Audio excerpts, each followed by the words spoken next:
Hello, and a very warm welcome to everyone joining us for today's SelectScience webinar, titled Identifying Novel Aging Genes and Investigating Their Pathological Role in Breast Cancer. My name is Ellie Abbott, and I will be moderating today's webinar, and I'm delighted to be joined by Dr. Rong Yuan, who is an Associate Professor at the SIU School of Medicine, and Shiyong Ding, who is a Technical Support Engineer at Vazyme. Please feel free to submit any questions you may have using the speech bubble icon to the left of your screen at any time during the webinar. Without further delay, I would like to hand over to our speakers for today's presentation.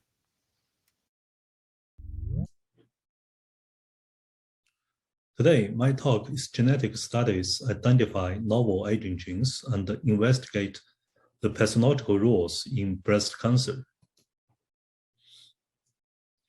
In the first section, I will introduce the experiments we have done for identifying aging-related genes by genetic studies in mice. In the second section, I will introduce investigating the pathological roles of a novel aging gene in breast cancer. My group focuses on using mouse models to identify novel aging and disease genes. Mice are valuable genetic models. In the past 100 years, many mouse genetics resources have been generated. For example, we have hundreds of inbred strains, congenic and consumic strains, transgenic models, and recently developed humanized mouse models. In the past decade, several molecular and bioinformatic methods have been developed. For example, the next generation sequencing and the bioinformatic methods, including cross-genome comparison, haplotype analysis.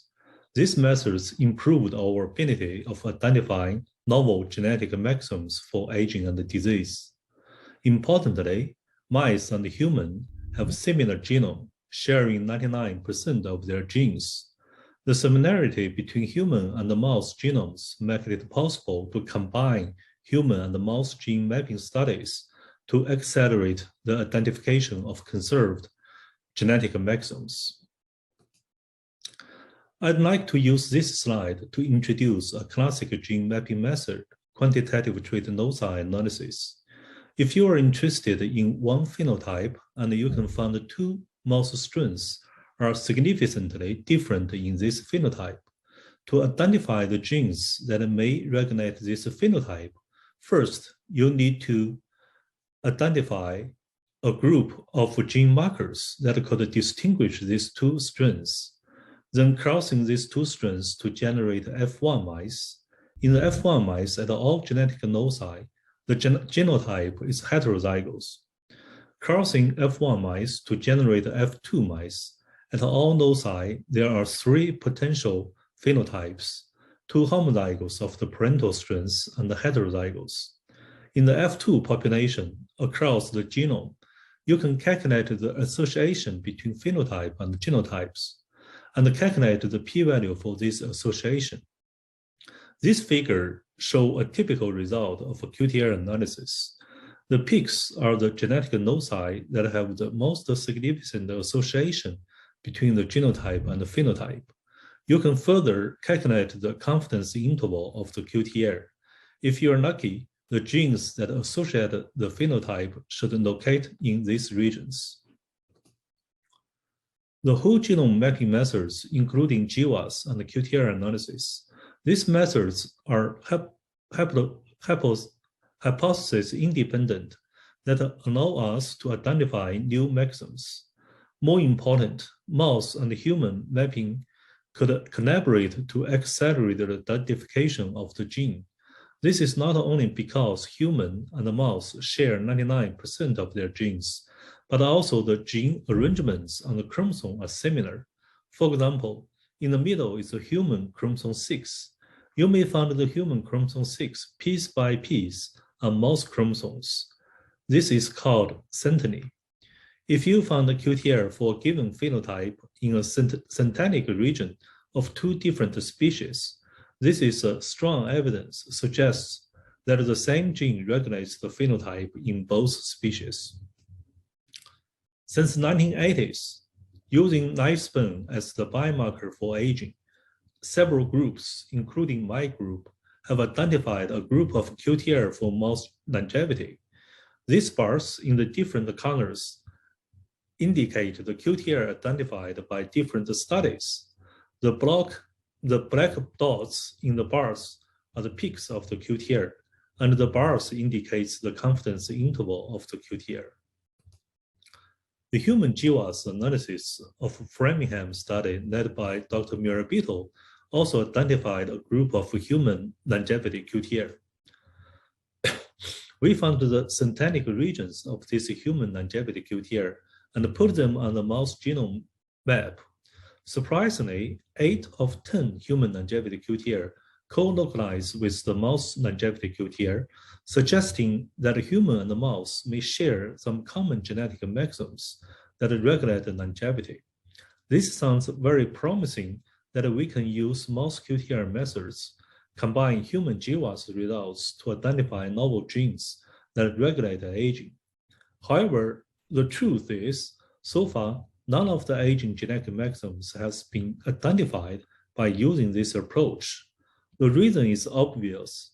First of all, lifespan might be one of the most complicated biological traits that it is determined by many factors, including genetic and environmental factors. Each genetic locus of aging may only experience a very small fraction of the lifespan variation. Therefore, it is difficult to identify them. Second, many diseases can affect lifespan. When you found one genetic locus is associated with lifespan, it might be a gene for a specific disease, not for aging. Third, this approach needs extremely long time from QTL analysis to identify the candidate genes and then generate transgenic mouse models to test the effects of the candidate gene. It will need more than 10 years. For these reasons, aging researchers try to identify a biomarker that could predict longevity and can be measured at a relatively young age. Actually, this kind of marker does exist. It is well known that environmental factors could co-regulate female reproduction and aging, and there's a trade-off relationship between female reproduction and aging. In the 1950s, Dr. George Williams brought up the evolutionary theory of aging. This theory suggests that there are a group of antagonistic pleiotropic genes. These genes facilitate development at a young age, but accelerate aging at old age. Started from 2005, Aging Center at the Jackson Laboratory carried a strain survey of female sex penetration and longevity. Supported by Nathan Shark Center program, there were more than 100 inbred strains available based on the genetic distance. These strains can be divided into 7 groups. From each group, we selected several strains, 32 strains in total. We measured many development and aging-related traits, including lifespan and the age of vagina opening. This is similar to the age of Wernicke in human. It's a marker for female sex penetration. Among these measurements, we found that the age of vaginal patency positively correlated with median lifespan. However, this correlation is not significant. Mice of some strains died earlier because of a specific disease. For example, the AKR mice died around 1 year old because of leukemia and lymphoma, not because of aging. After removing these short-lived strains, among the remaining strains, the correlation is significant. Meantime, we also found that IGF-1 at the age of 6 months negatively correlated with age of vaginal patency. Higher IGF-1 associates with earlier patency. Importantly, IGF-1 at the age of 6 months also significantly correlated with lifespan. These results suggest that there is a trade-off relationship between female sex penetration and longevity among inbred strains, and the IGF-1 may co-regulate the age of vaginal patency and the lifespan. To test this hypothesis, we use a congenic strain, which carries a CCH allele in chromosome 10 and the B6 background. This CCH allele is known to elevate IGF-1 level. We verified that the congenic strain has a higher IGF-1 and a significantly earlier age of vaginal patency. Importantly, the B6 female that have lower IGF-1 and delayed age of vaginal patency, they also have significantly extended longevity.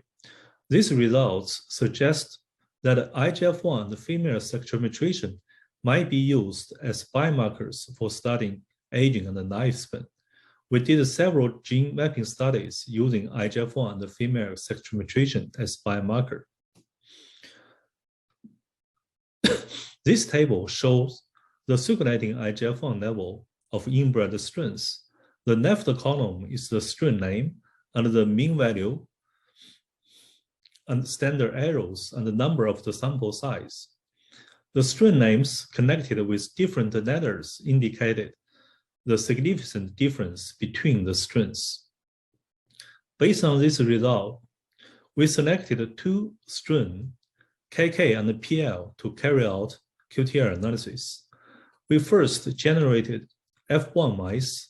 By crossing F1 mice, we generated F2 mice, including 300 females. Using these F2 female mice, we did QTR analysis for the circulating hormones, development, and aging traits. We also developed new bioinformatic methods, including haplotype analysis, cross-genome comparison, sleep, and gene expression analysis. These methods helped us identify QTR genes. Here I show 3 QTR for IGF-1 sex maturation and lifespan. Interestingly, on the chromosome 2, around 120 megabase, there's a region in which the IGF-1 sex maturation and the lifespan QTR are overlapped. Further analysis of QTR effects showed that in this region, if mice carrying homologous PL allele, the mice have lower IGF-1 compared to the mice with a homologous KK allele or heterozygous KK-PL alleles. Importantly, these mice also have a significantly delayed age of vaginal patency and extended lifespan. These results suggest that this region may carry specific gene or genes that could co-regulate IGF-1 sex maturation and lifespan. Next step, to identify the candidate genes, we used several bioinformatic methods. First, by searching the QTR database, we found that several related QTR reported by other groups used other strains, such as body weight QTR, a lifespan, and IGF-1 QTR, are also located in this region. Importantly, a human GWAS peak of age at menarche also located in this synthetic region. By comparing the allele haplotypes, the expression of genes in the region of the parental inbred strains, we found one gene named proprotein convertase type 2 is a strong candidate. At the end of this presentation, I will give more details of these methods. PCSK2 is a protein convertase. It can transform the premature hormones into mature hormones. It is homologous of EGL3 of C. elegans. Previous studies have found that the suppression of this gene in worm could significantly reduce the reproduction and extend longevity. To verify its function in mice, used knockout mice, we found that knockout PCSK2 could significantly reduce the circulating IGF-1 and delay the age of vaginal patency. However, in the homologous knockout mice, we didn't find the significant extension of longevity. It may be due to the specific mouse strains that was used. In that study, we used the C57 6J C57BL6J, the B6 mice, whether knocking out PCSK2 in KK or PL strains could extend the longevity need to be further investigated.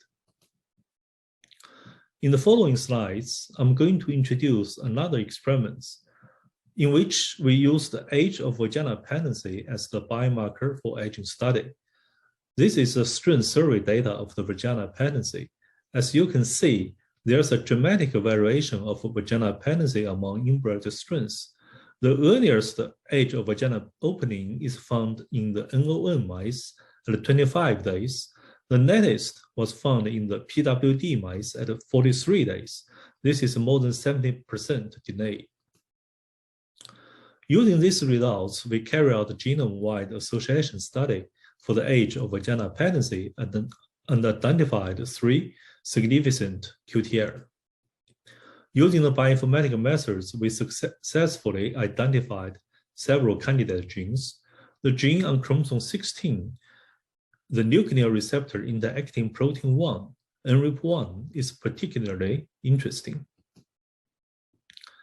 NRIP1 is essential for female reproductive ability. NRIP1 null female mice are infertile. Polymorphisms of NRIP1 in human population are associated with age of menopause. To investigate the role of NRIP1 in development and aging, we generated NRIP1 knockout mice and confirmed that NRIP1 knockout could significantly reduce the IGF-1 level and delay the age of vaginal patency. Next step, we measured longevity of NRIP1 knockout female and male mice. As shown in the figure, in the female mice, the knockout significantly increased lifespan. The median lifespan increased 20%, and the longest lifespan increased 13%. In males, we did not find a significant change in the lifespan. Summary for the first section. There is a trade-off relationship between female sexual maturation and the longevity in mice. IGF-1 mediates the trade-off relationship. PCSK2 and NRIP1 may co-regulate IGF-1 and the female sexual maturation. Inhibition of NRIP1 extends longevity of female mice. In the following slides, I'm going to introduce the study of investigating the role of NRIP1 in breast cancer. Our interest of studying the role of NRIP1 in breast cancer was inspired by 2 facts.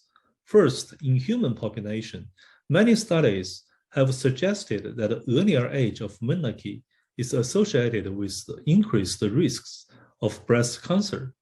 In this figure, each dot presents one population. Up to age 40, a 4 years delay in menarche is associated with 65% decrease in the risk of breast cancer. To 75 years old, a 4 years delay in menarche associated with 75% decrease of the risk. The second fact is NRIP1 expression is closely involved in the development of mammary gland. As shown in this figure, on the left side is the mammary gland of Y-type mice at the age of 24 days, 5 weeks, and 12 weeks. Compared to the right side, the mammary gland of NRIP1 knockout mice, it is clear that the deletion of NRIP1 significantly reduced the development of mammary gland. Based on these results, we investigated the expression of NRIP1 in human breast cancer. As shown in this figure, the expression of NRIP1 is significantly elevated in the benign and the malignant tumors. Then we examined the mRNA expression in 10 breast cancer cell lines and compared to the expression in MCF10A. As shown in this figure, NRIP1 expression is elevated in most of the cancer cell lines for both negative and positive cell lines, for both ER negative and positive cell lines. We further verified these results by immunocytochemistry assay and confirmed the elevation of NRIP1 in these cancer cell lines. The blue color is the DEPI, stand for nucleus. NRP1 staining is in red.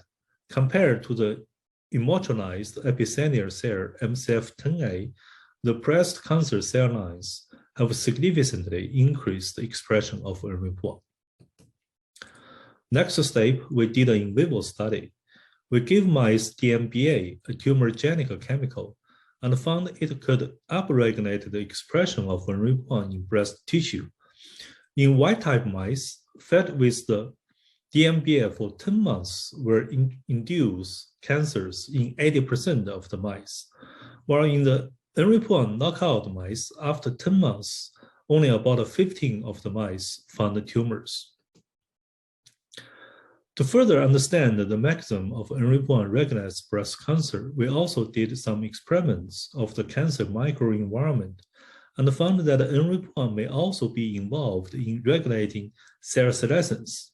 Cell senescence is a stable cell cycle arrest that can be triggered in normal cells in response to different intrinsic or extrinsic factors, such as oxidative stress, oncogenes, DNA damage, and cell replication. Senescent cells produce many inflammatory cytokines, chemokines, matrix remodeling factors, and growth factors. All these are called senescence-associated secretory phenotype, SASP.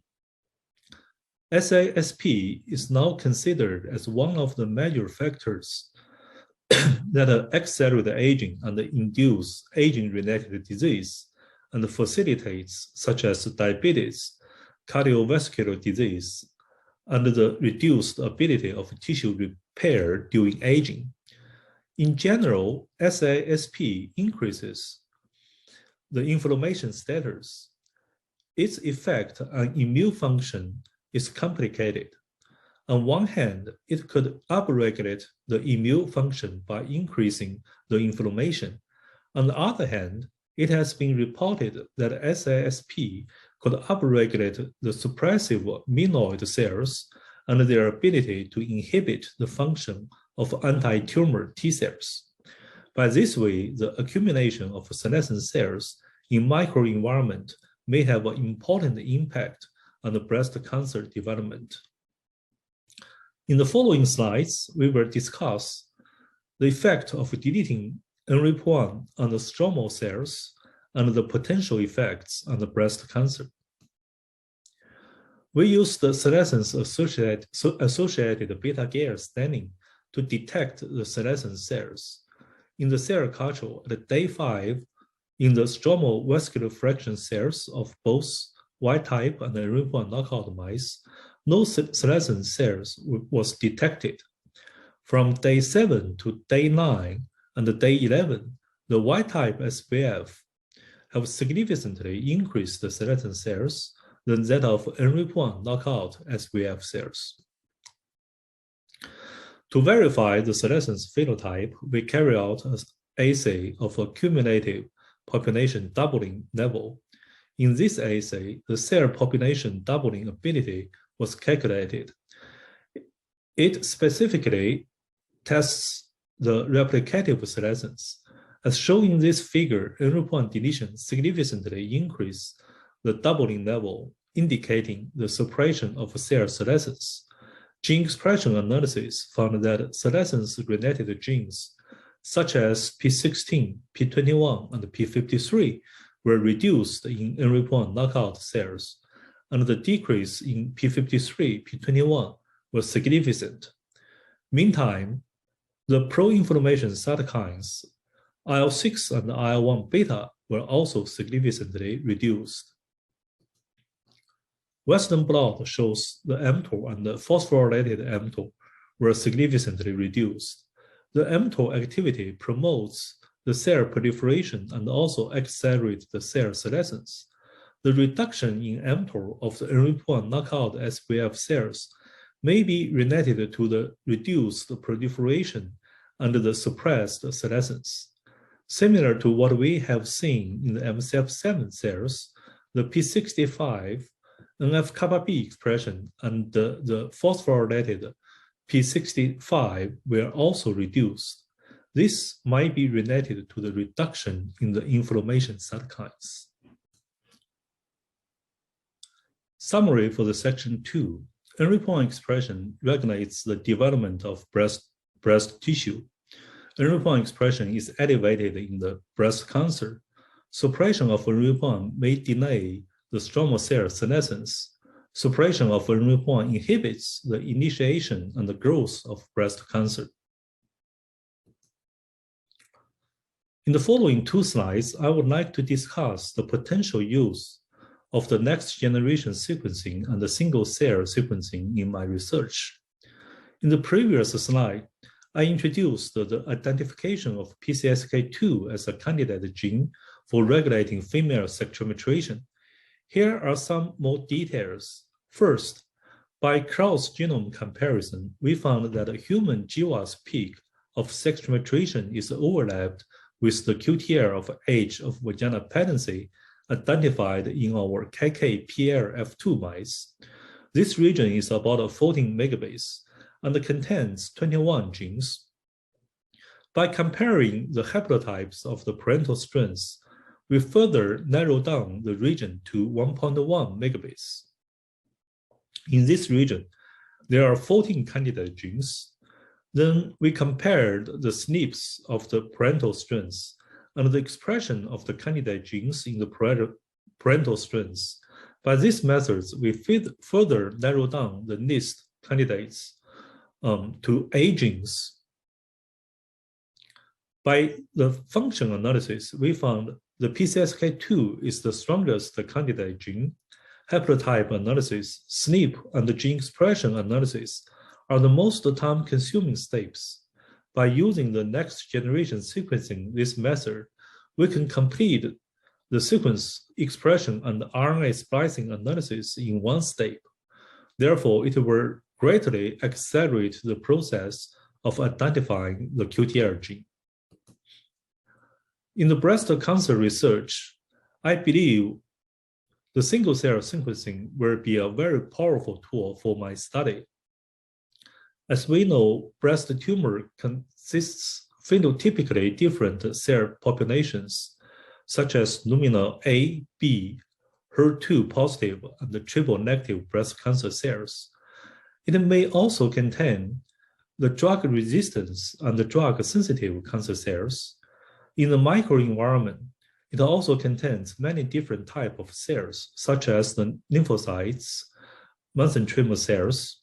I'm planning to investigate the relationship of NRP1 function with these different cell types. Single-cell sequencing will allow me to investigate the function of NRP1 in regulating tumor growth, metastasis, drug resistance, and the interaction between cells with the single-cell resolution.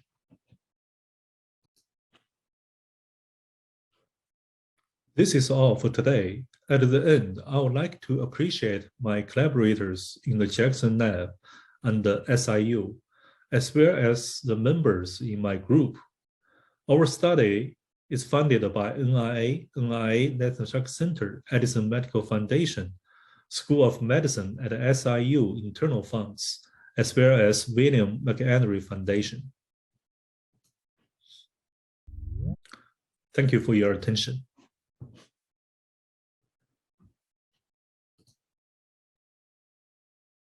Thank you for joining our webinar today. I'm Shu Ding, Technical Support in Vazyme. The topic of today's webinar is single-cell sequencing technology. In this webinar, we are going to first introduce single-cell sequencing, then discuss the experimental protocols and applications. Let's start with the introduction. In October 2017, the first 38 pilot project published on Human Cell Atlas mapped the 37.2 trillion cells in human body. Although human cells commonly share one set of genome, but cells are always changed in real time.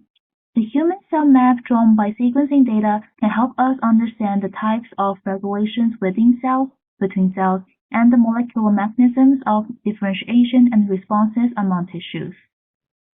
Therefore, in recent years, single-cell sequencing technology became a noteworthy method. So what is single-cell sequencing?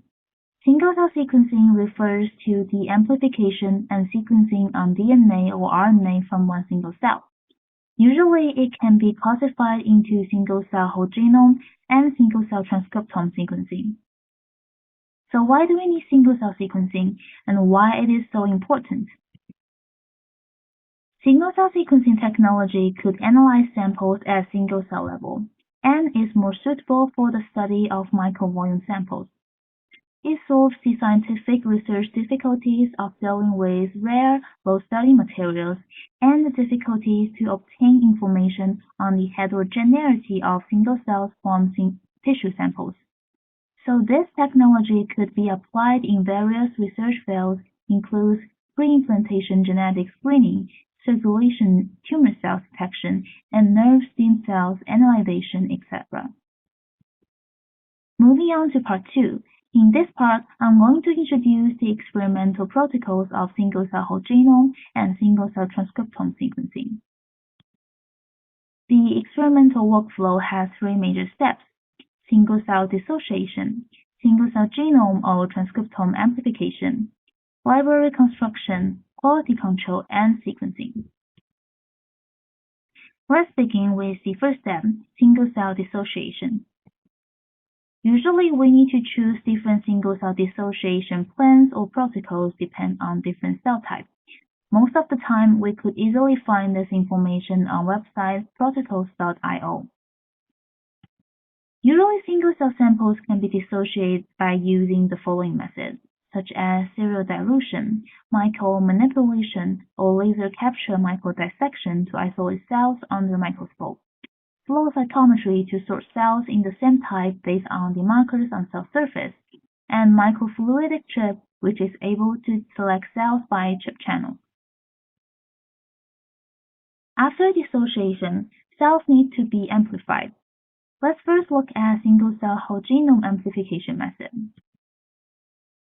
Single-cell whole genome sequencing could be applied in pre-implantation screening to detect gene mutations, or forensic identification, microorganisms, circulation tumor cells, and clinical samples analyzation under a few raw materials or very small sample size. Since the low amount of study materials cannot meet legal sequencing requirements, additional amplification step is required. The generate polynucleotide prime PCR, MOVAC, and MDA are the 3 mainstream amplification techniques at present. COP-PCR use partial random priming method and has the advantages in low template starting amount, but with low output yield and poor fidelity. Also, this method cannot detect variation on copy number. MOVAC using multiple annealing and looping-based amplification method. It can produce relatively high output yield with reliable and reproducible results. MDA using multiple displacement amplification method. It could provide high output yield with good fidelity from minimum amount of templates. And also, its experimental workflow is fast and simple. On the next slide, I'm going to mainly focus on introduce MDA method.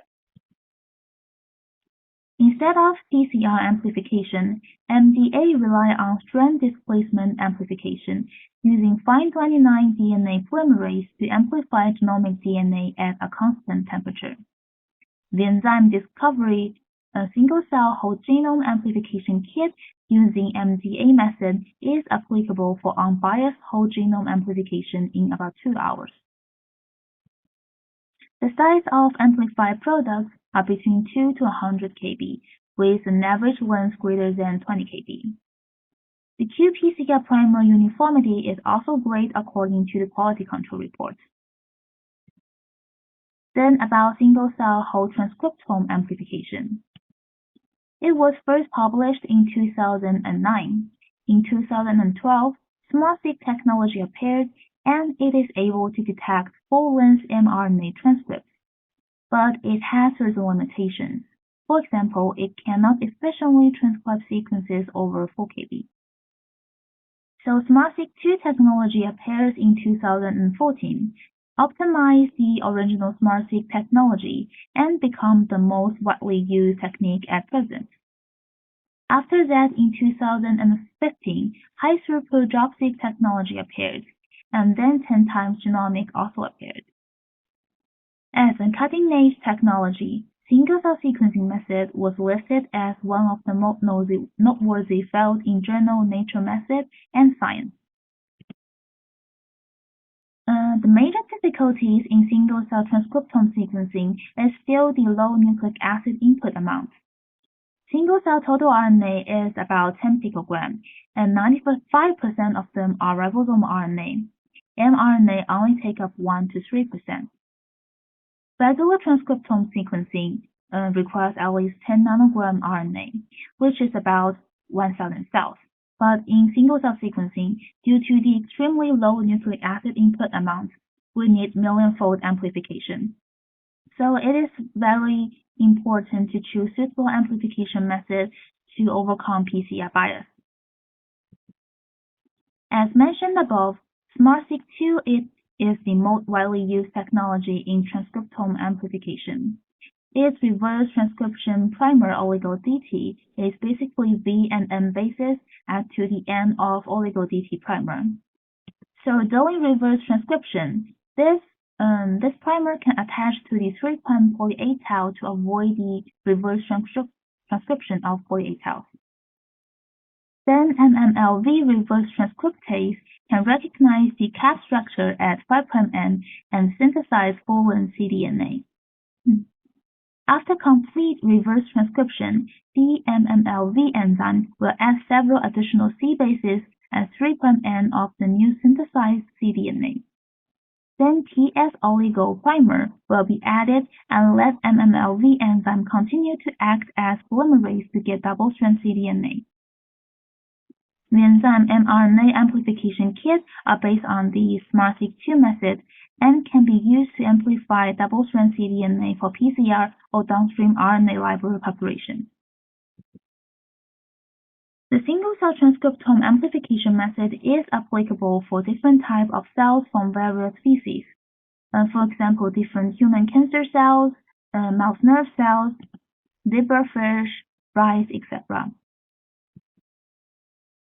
After the whole genome or transcriptome amplification, library can be constructed for sequencing. For library construction, DNA first needs to be fragmented into smaller pieces. There are two different fragmentation methods, physical-based fragmentation method and enzymatic-based fragmentation method. Physical-based method requires physical shearing machine, so it has strong randomness. After fragmentation and repair, adapter ligation and library amplification can be performed to build library. Vazyme DNA library preparation kit included these modules and are applicable for DNA library preparation on broad DNA input range and extensive species.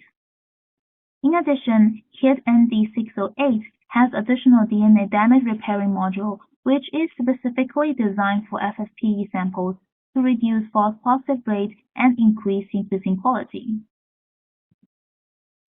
If physical shearing machine is not available, we could choose enzymatic-based fragmentation method. This method fragments DNA sequence by enzyme mix, so the sample wastage is low. Therefore, it is recommended when samples are rare or precious. The Vazyme enzymatic-based DNA library preparation kit has the advantages in combining the fragmentation and repair and detailing 3 steps into one single step. Efficiently simplifies the experiment procedures and saves a lot of time. Library quality control is a very important step after library preparation was completed. Qubits could be used to measure library concentration. Bioanalyzer could be used to detect library fragment distribution, and qPCR could also be used for accurate quantification of sample concentration. Moving on to part 3, I'm going to introduce some applications on single-cell sequencing. This article is a research in single-cell RNA-seq in mouse embryonic development. Since cells are highly heterogeneous during mammalian development, research needs to be done at single-cell level.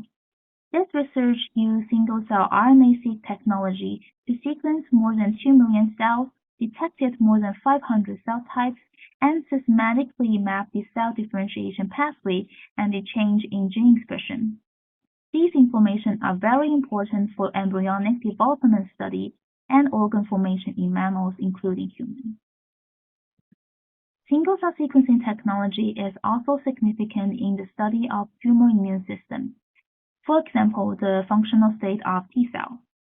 In this study, by using single-cell full-length transcriptome sequencing technology, the relationship between the heterogeneity of colorectal cancer patients and T cells were analyzed, revealed various characteristics of the cancer T cell, making the discovery of new target genes become possible.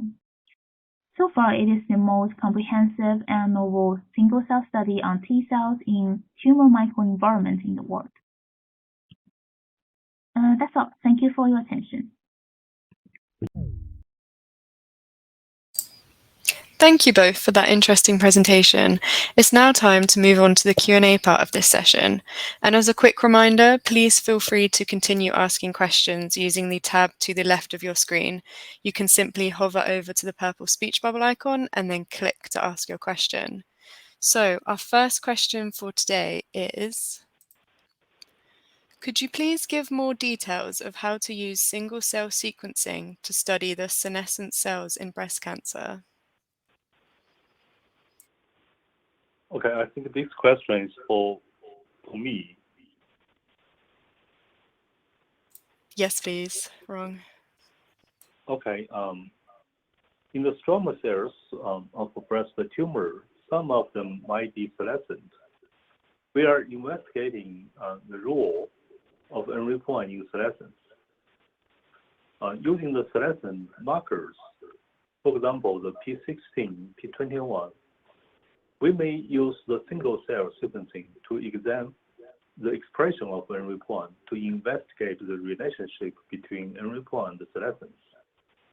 We can also use single-cell sequencing to investigate the profiles of the inflammation pathways and also some other molecular pathways, for example, the mTOR and the estrogen signals, to investigate their relationships with the senescence and determine their impacts on the microenvironment of the tumor. That's great. Thank you very much. The next question we've got here is, according to your presentation, QTL is a powerful method to identify aging genes. Can this method be used in humans? And what next generation sequence can we do to help identify human aging genes? Human genome-wide association mapping study is a quantitative trait loci analysis. This is also one of the very important methods for gene mapping study. For the gene mapping study, the most challenging step is identifying the candidate genes from acute care. As I introduced in my presentation, we may compare the sequence and the expression of the candidate genes, and using the next generation sequencing, we can merge these two steps into one step, by this way to save the time. More important, using next generation sequencing, we may also identify different RNA splicing. These features of next generation sequencing greatly improve our power of mapping disease genes. That's great. Thank you. Next question we've got here is, in the slides you showed that NRIP1 is overexpressed in human breast cancer, and the suppression of NRIP1 can suppress the breast cancer. So what are the potential cellular and molecular mechanisms involved in this? NRIP1 is a co-regulator of transcription factors. My lab and some other groups showed that NRIP1 is involved in the regulation of cell proliferation, cytokine production, cell apoptosis, and senescence. At the molecular level, it has shown that ENRI1 regulates the activities of estrogen receptor, NF-kappa B. Inhibition of ENRI1 could suppress the expression of pro-inflammation cytokines, and our recent results suggest that ENRI1 deletion may also suppress the mTOR pathway. Suppression of inflammation cytokines and the mTOR signal may improve the therapeutic outcomes of the breast cancer. Great, thank you. Thank you. Next question we've got here is, I think this might be directed at Xuan. So this is, what type of sample type could be used with Vazyme single-cell RNA amplification kit? So that's the N711 and the N712. Okay, and these two RNA amplification kits both use oligo-GP primer to amplify RNA samples with polyp cells. So it is applicable to mammalian cells or other eukaryotic cells without cell walls. And it is also suitable for 10 picogram to 10 nanogram of purified total RNA with poly sequence. But it is not applicable for prokaryotic cells or fixed cells and FFPE samples. Perfect, thank you. Next question we've got here is, what should be checked during the single-cell sample preparation stage? Since the RNA can be seriously degraded in dead cells, so the cell viability should be detected by trypan blue staining or other methods to avoid library population failure. Also, the starting material needs to be inside certain range, such as 1 to 1,000 cells per library for N711 and 1 to 500 cells per library for N712. Excessive cells will not increase the data output and may cause the inhibition on the whole reaction. That's great. Thank you very much. Unfortunately, I think that is all we have time for today. So I just want to say thanks once again to Rong and Xuan for today's informative discussion and presentation. And thank you to everyone joining us online and for your interesting questions. If you do have any other questions, please feel free to email me at editor@selectscience.net and I will follow up with your questions. Remember, you can also download a certificate of attendance in the Related Resources tab just to the left of your screen. I would just like to thank our speakers once again. And if you would like to listen again to today's webinar, it will be available to watch on demand in a few days' time. So goodbye, and thank you once again for joining us. Thank you. Thank you.